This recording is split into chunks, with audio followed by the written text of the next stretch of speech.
High বন্ধুরা, দেবার্চনা কিচেনে তোমাদের সবাইকে স্বাগতম, ওয়েলকাম। সবাই ভালো আছো? আমি ভালো আছি। দেখো, আজকে তোমাদের জন্য আমি দই কাতলা বানিয়েছি। দই কাতলাটা আমি যেভাবে বানিয়েছি তোমরা সেইভাবে যদি বানাও আমাকে জানাবে, নাহলে আমি যেভাবে বানিয়েছি সেইভাবে রান্না করে খেয়ে কেমন হয়েছে জানাবে। এখন চলো রান্নাঘরে।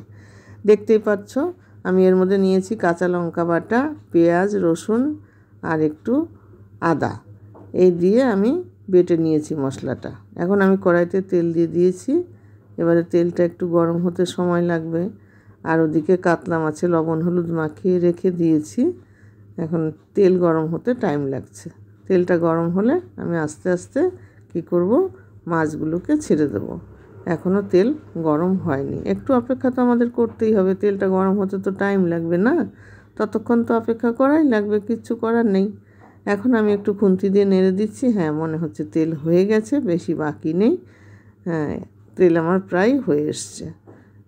এবার আমি মাছ ছেড়ে দিচ্ছি। নুন হলুদ মাখিয়ে রেখেছিলাম ধরো 10 মিনিট আগে। এক এক করে মাছগুলো কিন্তু খুব বেশি ভাজবো না। এই দই কাতলাতে মাছ বেশি ভাজতে হয় না, অল্প ভাজলেই হয়ে যায়। এই পিঠটা হয়ে গেলে, একটু লাল লাল হয়ে গেলে আমি উঠিয়ে দেব। দেখো হচ্ছে বেশ সুন্দর। এবার আমি কাশ্মীরি লঙ্কার গুঁড়ো একটা মশলা করে নিচ্ছি। এর মধ্যে দই ফেটিয়ে নিয়েছি, দিয়ে দিচ্ছি কাশ্মীরি লঙ্কার গুঁড়ো। আর দেবো এর মধ্যে, দেখতে থাকো কী কী দেবো সব আস্তে আস্তে তোমরা দেখতে পারবে। মশলাটা তৈরি করে রেখে দিচ্ছি। আর ওদিকে ওই বাটনাটা করে রেখেছি, তোমরা তো দেখলে কি বেটে রেখেছি মিক্সিতে। পেঁয়াজ, রসুন আর কাঁচা লঙ্কা আর অল্প একটু আদা দিয়েছি বাটনার সঙ্গে, আর একটু দেব। আমি ওতে ছোট্ট এক টুকরো দিয়েছি, না দিলেও হতো, যেহেতু আমার বাটনা করা আছে খেয়াল ছিল না।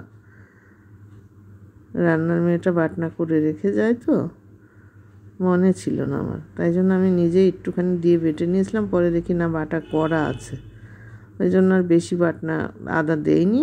পরে আমি আবার দিয়ে দেব।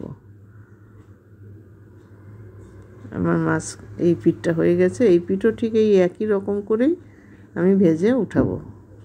এটাও হয়ে গেছে, দেখতেই পাচ্ছ হয়ে গেছে। বলেছি বেশি ভাজবো না, কম কম ভেজে উঠাবো। বেশি ভাজলে এই মাছটার কোনো টেস্ট থাকে না। হয়ে গেছে। এবার আমি কি করব দেখো, আমি আর তেল দেব না। তেল না দিয়ে শুকনো লঙ্কা আর জিরে দিয়ে দিলাম। এবার এর মধ্যে গরম মশলার গুঁড়ো দিয়ে দিলাম। গোটা গরম মশলা দেব না, মুখে আটকায়, বিশ্রী লাগে। এবার বেটে রাখা মশলাগুলো আমি সব দিয়ে দিলাম, যেটা বেটে রেখেছিলাম। দিয়ে এবার আদা বাটা সামান্য দিয়ে দিলাম, কেননা বাটনার মধ্যে একটু ছিল। জিরে বাটা দিলাম পরিমাণ মতো। বাটনা তোমরা যেমন মাছ হবে ঠিক মশলাটাও তেমন দেবে। এটা আগে একটু কষিয়ে নিতে হবে পেঁয়াজটা, নয় কাঁচা পেঁয়াজের গন্ধ বেরোবে পেঁয়াজ রসুনের। এটা ভালো করে আগে কষিয়ে নেব।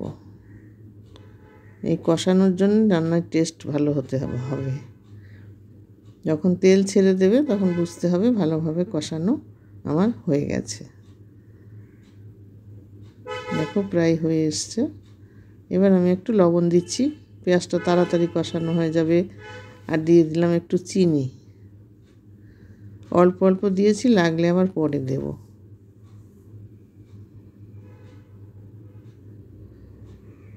ভালো করে নাড়তে হবে।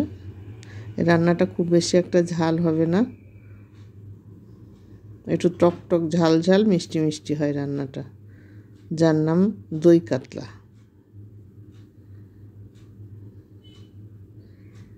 টক ঝাল মিষ্টি তিনটে সমান হতে হবে, তবে না টেস্ট হবে রান্নার, তাই না বন্ধুরা? এইবার দিয়ে দিলাম ফ্যাটানো টক দই আর সঙ্গে কাশ্মীরি লঙ্কার গুঁড়ো দিয়ে এবার আমি এটা ঢেলে দিলাম। যেহেতু আমার পেঁয়াজটা কষানো হয়ে গেছে, আর সামান্য একটু জল দিয়ে দিলাম। এতে খুব বেশি কিন্তু জলও লাগে না, বেশি টাইমও লাগে না রান্না করতে। খেতে যেমন টেস্টি, রান্নাটাও তেমন খুব সহজ এবং সুন্দর। তবে হ্যাঁ, আমি বলেছি না, আমার রান্নার রং না হলে আমার সেই রান্না ভালো লাগে না। তোমরা দেখো আমি কিন্তু তেল বেশি খরচা করি না, অথচ রান্নার রং দেখো কত সুন্দর হয়। রান্নার রং না হলে আমার মুখেই ওঠে না, কিছুতে আমি খেতে পাই না, কেন আমি জানি না। আমার রান্নার টেস্ট হতে হবে এবং রং সুন্দর হতে হবে, নইলে সেই রান্না আমার মুখে কিছুতেই যাবে না। তোমাদেরও কি আমার মতন এরকম হয়? হলে আমাকে জানিও বন্ধুরা। হ্যাঁ, তোমরা বেশি বেশি করে কমেন্টস করো আমাকে, কেমন লাগছে রান্নাগুলো তোমাদের। ভালো না লাগলে তাও লিখো যে রান্না একদম ভালো লাগছে না, আর ভালো লাগলেও লিখবে। যা ইচ্ছা তোমরা কমেন্টস করবে, শেয়ার করবে। আর হ্যাঁ, লাইক কমেন্ট শেয়ার তো করবেই, সঙ্গে সাবস্ক্রাইব করতে ভুলো না বন্ধুরা।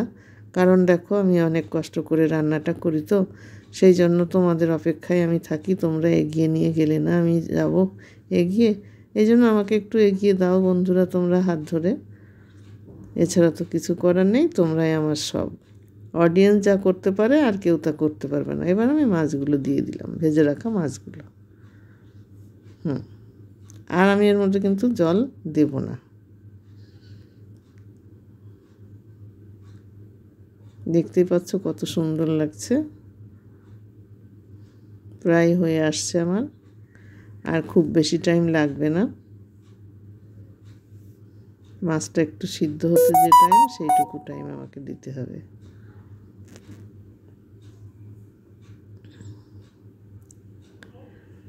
দেখো হয়ে এসছে। এই পিঠটাও আর একটু উল্টিয়ে দিচ্ছি।